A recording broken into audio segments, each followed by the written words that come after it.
Hello everyone, Kurt Holfer here, and welcome back to another episode from Holfer Labs. Today we continue on with Fiore's works of the sword in two hands and crossing a mezza spada, and we're going to be looking at the crossing, the opportunities that come from the Colpo del Villano, and why this fits into, at least how we see it, an algorithmic process of what Fiore wants us to do when it comes down to the person's crossing vectors on the sword.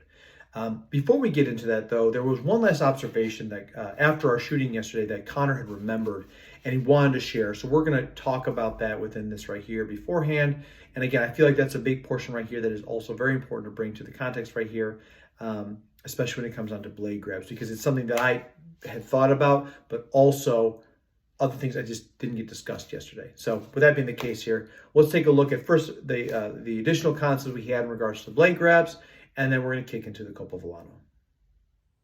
So this week we are scheduled to do the Colpo del Villano, which I know we talked about here. But again, I wanted to have this piece right here because last week Connor brought up a really good point that was not talked about within blade grabs and other considerations that are going into this. So again, we're going to talk about that right here. And this is just utilizing a Red Dragon sword, very cheap, easy. It's a little bit more solid in some areas, but regardless, to be able to get his point across. So I'm going to turn the floor over to Connor to do this right here, and then we'll be going into the Colpo del Villano.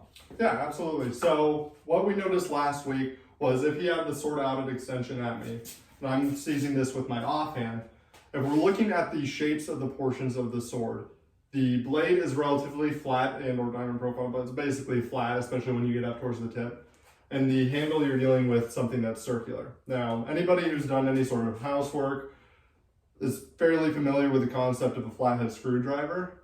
In grabbing the flat object, I'm able to put more torque on the circular object. So one of the things I was noticing in that is when he sees the Ronin katana against me last week and grabbed this really firmly, now I'm holding something that's flat, and it actually allows me to turn the circular piece more in his hand without it turning nearly as much in mine.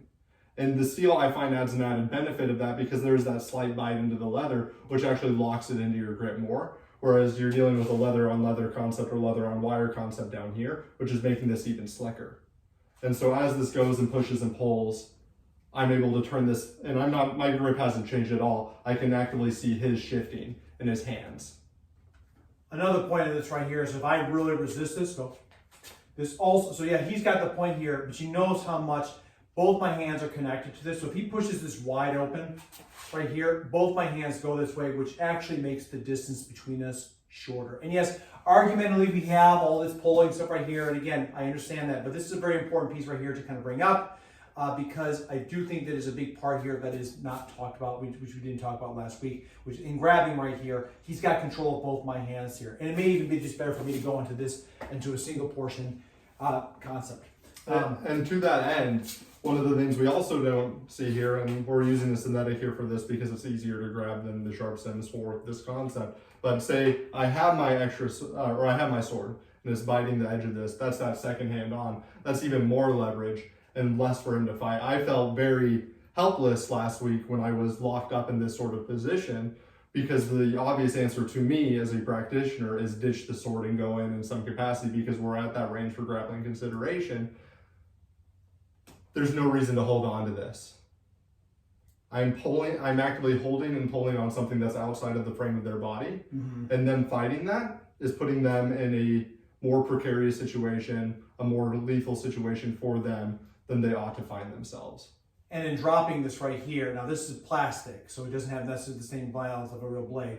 If he lets go and he only has his hand on there, when I do this right here, that's heavier weight, which makes closing in on the person so much more important. So again, we just wanted to take a second here and add that to this list because again, like the whole point right here is we're not proposing grab at this right here. Fiore specifically shows at the tips. I think that's an important here to bring up. We talk about that afterward, after the shoot, after we debrief everything, and we wanted to share that here this week. So thanks for bringing that up here. Thanks for talking about that.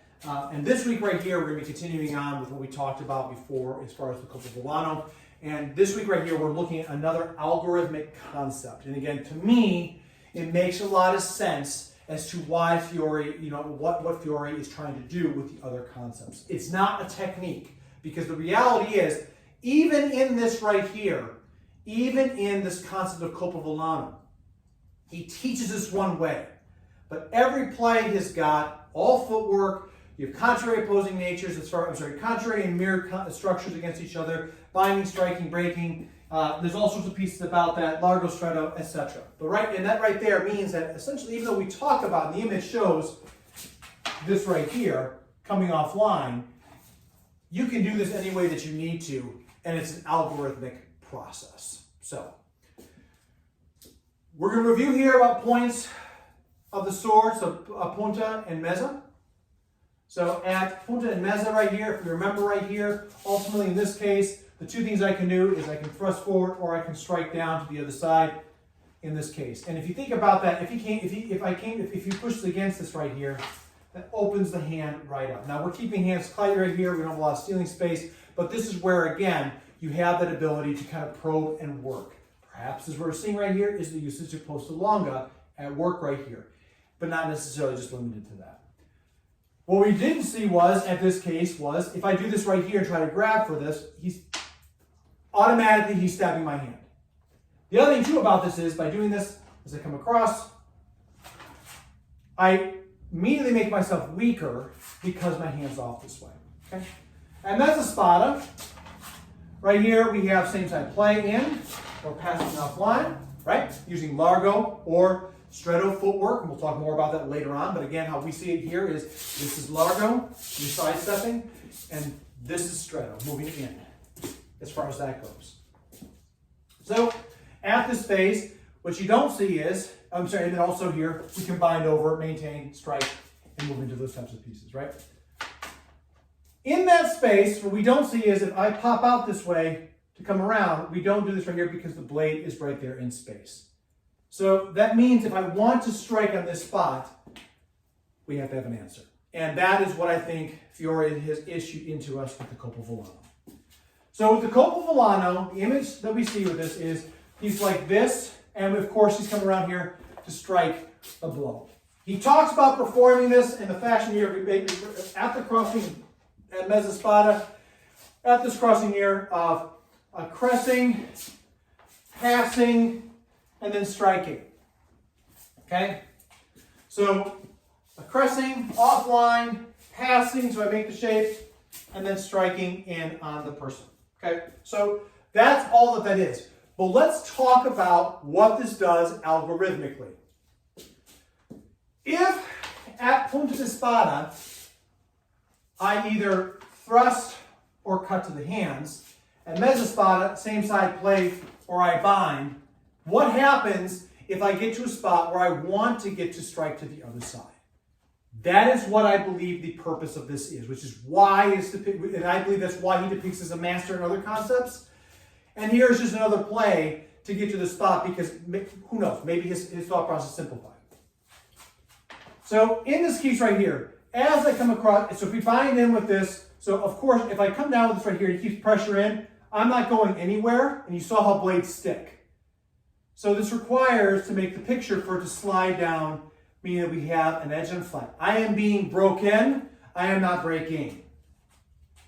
So we have a bind, edge on edge. If I turn like this right here, he can literally keep this, if he's savvy, and he is, then all he will do is turn a mezza volta into me, and he's got a better closing point right here because I've kept a grappling position here. It's the same concept of bind. So instead, bind, offline, turn to the flat, and strike. And that right there allows that offline, so here I crest, offline, and turn in with this. What this allows is, and you may be wondering right now, it's like, well, okay, I see that you're doing this. How is this an algorithmic process that ties back to the first concept of the punta di spada? At crossing at the mezza spada here, by coming across and moving here, he is moving down, stop there, he has moved to my punta di spada, which means it is now possible for me to strike around to the other side. And that's what I believe he's trying to say here, is that by sliding offline here with this, you're allowing yourself to shift from mezza spada to punta di spada. Depending on the time period, this could be, if I can't back up for honor's sake, I no longer get the ability of crossing right here. We've crossed, I move in. If I do this, I may have lost my honor. So how do I get around to a spot that's more, to get them to move? As they move in with this right here, I strike this way, okay? Now the play talks about this being a heavy blow from the top area. And of course, that is absolutely possible as well. So we can use the same footwork at crossing. Because beforehand we had this is all mezza spada play. It's all off of that master. So in this case here, what we try to consider of the top portion, if I'm here in this position, as the cross comes in, here, I can do that same kind of concept. I can still move into it. This is me choosing to meet on the blade at that crossing of mezza spada. I'm no longer binding, I'm choosing to meet his attack with the flat of my sword. So instead, comes in, right across this way. Go ahead and go all the way down the thing right there. I'm not talking about a prellhow. I'm talking about a tactical choice that means that in this case, so right, one more time. So offline, because this is where it's been, this is exactly that concept.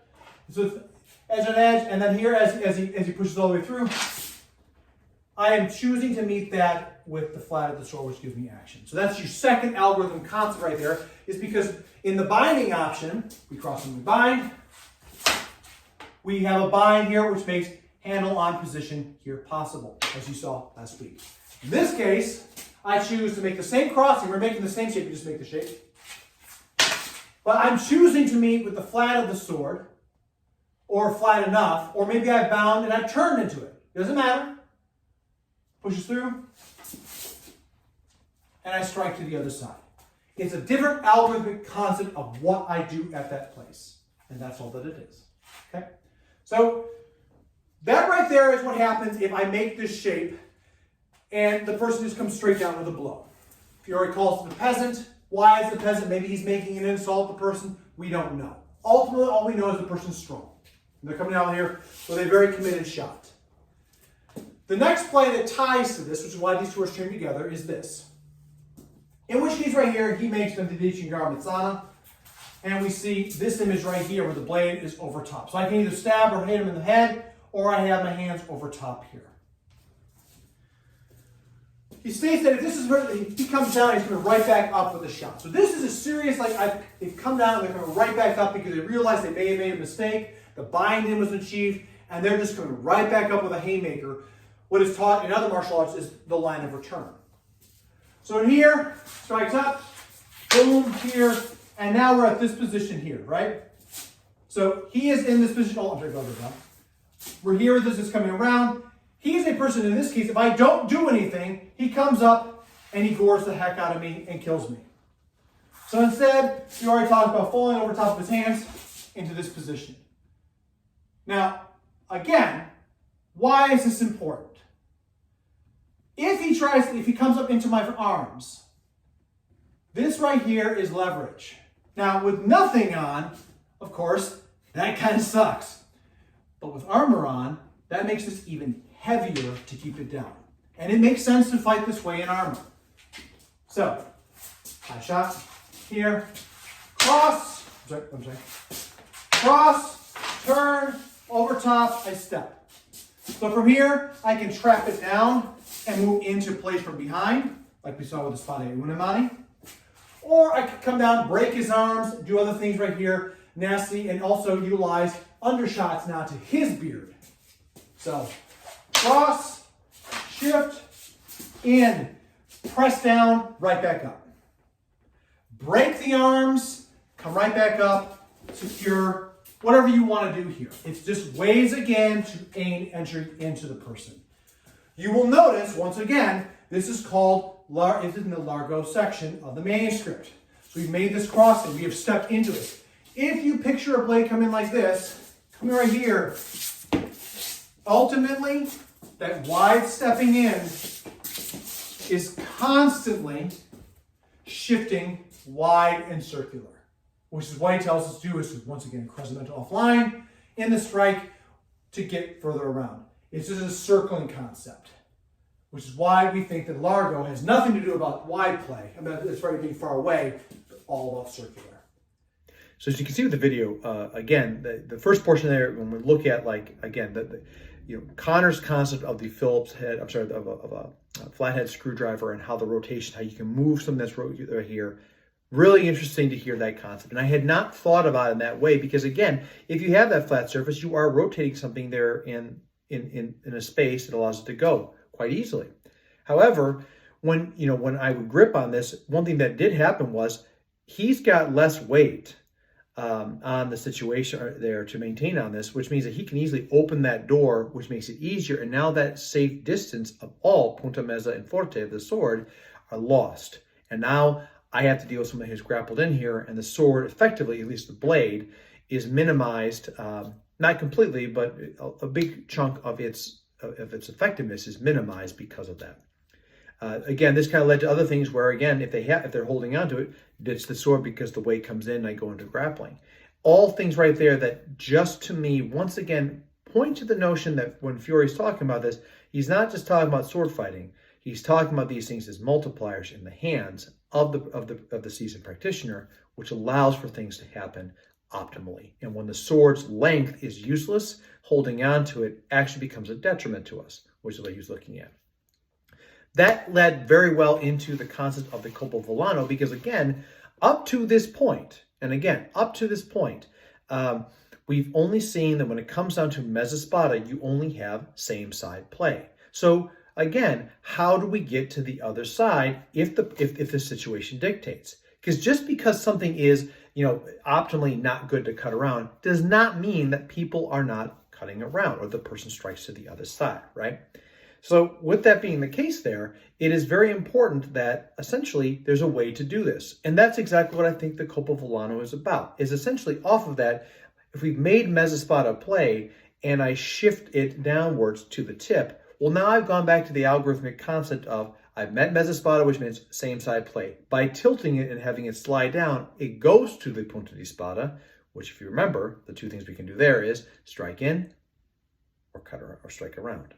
And those two types right there is where I believe that Fiore says if you're trying to get to the other side to strike, you have to make it so that the point can go down to the tip so that you have the same type of striking concept. Of course, there's other things in right here when it comes down to physics and other parts of this right here. And I don't think that Fiore didn't think about it just in the concept of it's algorithm. But also when it hits, you can slide and move across. That seems to be quite obvious in many ways. But again, if you're talking about process, if I was in his position, I probably would have utilized something similar like that because that makes sense to me as far as trying to keep your visimento onto a situation. And that makes it very interesting to deal with. Again, one of the things about this too I often ponder about is that if you cross with this right here, if I go to an edge, well, I can turn to the flat. But what happens if I just strike up with the flat, which allows it to turn because I know this person's striking heavy on this? Again, what does this require? Observation of the person across from me. And without observation with the person across from me, I'm kind of lost when it comes down to what I can do, which means that our visimento has to be on the right area to be able to strike in.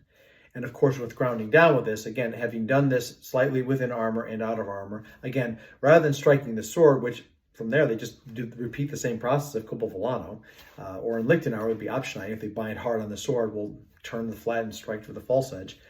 In this case right here, cut your losses and cut their hands. Put it right over top that way so there's nothing that they can do. And that to me, once again, is quite brilliant because it's not about fighting the sword, it's about fighting the person. And if you know how to take that away from them, you take everything away from them. So that's going to do it for this video here. Please don't forget, like, subscribe, share with a friend out there. Leave a comment below. Let me know what your thoughts are in regards to this vision of a Colpo del Villano. If you have any thoughts in there and additional pieces out there, love to hear those considerations out there.